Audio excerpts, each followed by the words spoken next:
So, ayan na guys, ang ating buchi. Ayan, ang buchi-buchi natin. Yummy. With hazelnut filling. Ayan.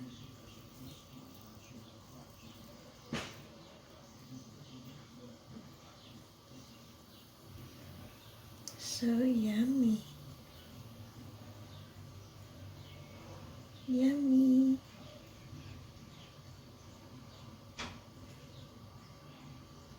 Hi guys! Welcome back again to my humble kitchen.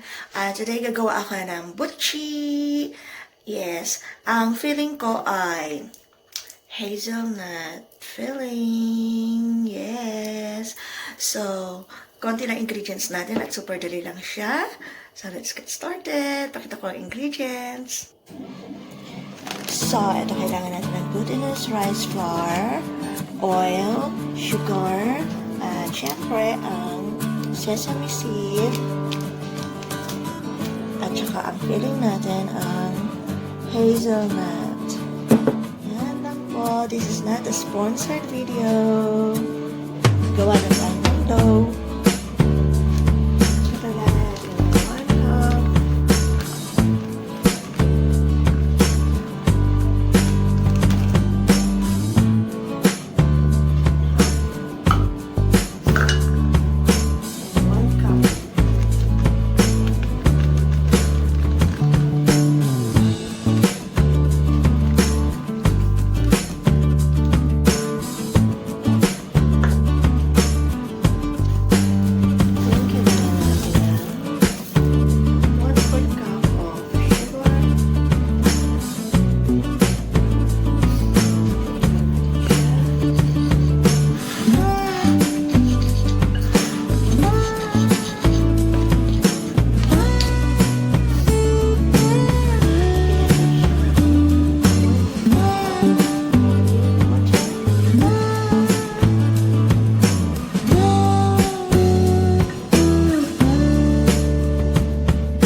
Half cup of glutinous flour.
So, ayan siya guys.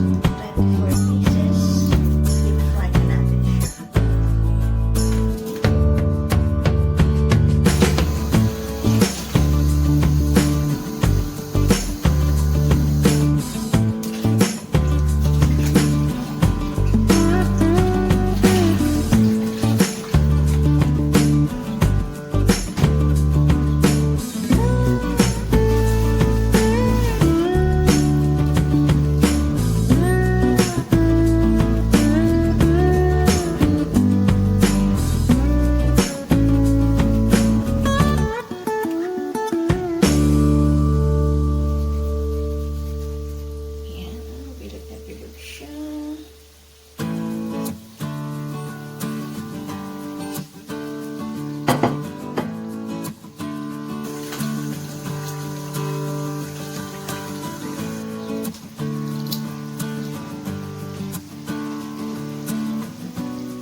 Hazelnut filling.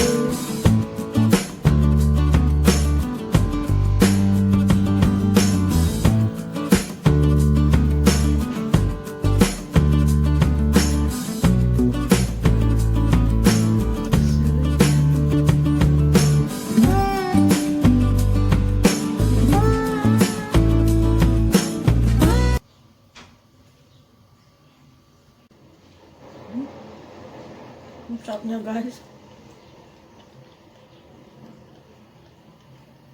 So that's it everyone. Ito na ang ating buchi with hazelnut filling. So thank you everyone. Bye everyone. Thank you for watching. So see you on my next video. Keep safe everyone. Bye. Gawa na kayo ng buchi. Pangmeryenda, pangbenta.